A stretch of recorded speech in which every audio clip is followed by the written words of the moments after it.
poured down on them. This was well choreographed, with the president walking out with his family, and then the First Lady and their daughters leaving and then coming back on stage. The Vice President and his family as well. It was interesting, this speech, a little bit of everything.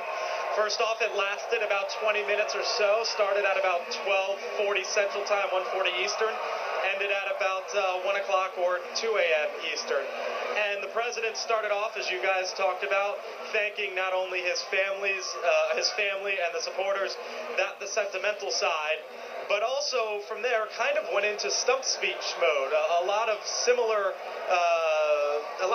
talking points that you heard on stump speeches.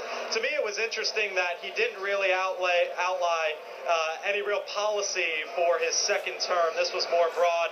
The one thing that he did include was immigration, saying that there will be immigration reform. As we know, there wasn't any real major oversweeping legislation in his first term.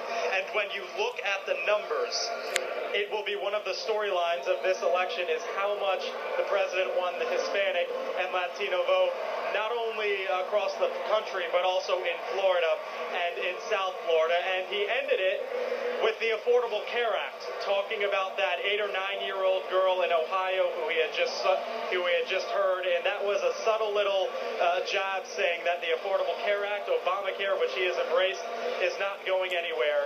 And then from there, it was talks about hope over the next couple of years that we are, quote, not red states or blue states, and how the country will come together.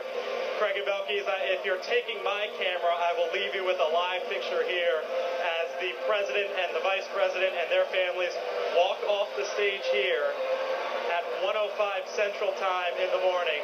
And tomorrow will be we'll start basically the last couple of months of his first term, and then come January, it'll be the next 4 years of his last term. Right, Belkis? We'll hang with these pictures because I guess the president wanted to bask in the moment with the crowds a little bit longer, and who could blame him?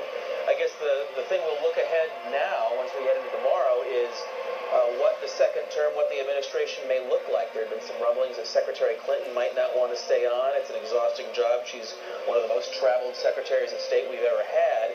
Although recently I think I saw, Blake, and maybe you know this better than I, that she might want to stay on a little longer than we had been led to believe. So typically in a second term there are cabinet shakeups. Those happen.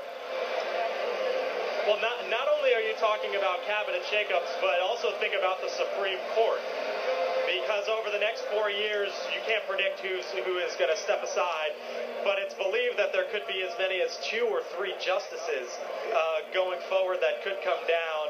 And as we saw with the Affordable Care Act, the Supreme Court matters, and the composition of the Supreme Court matters. And what cabinet shakeups might come in the next couple weeks for the next 4 years, we don't know. We also don't know what the Supreme Court makeup will look like, but that also could be one of the big themes going forward over the next few years of the president's last term is how that ends up shaking up as well. Craig? And that was certainly something that the president's campaign tried to make an issue, remind supporters that think big picture in terms of the next president will have probably a couple of spots in the Supreme Court, so keep that in mind. I think they were trying to use it, both sides were to try to energize their base to get them to show up at the polls, because as Blake mentions, Supreme Court nominees and justices tend to be there for a very long time and in effect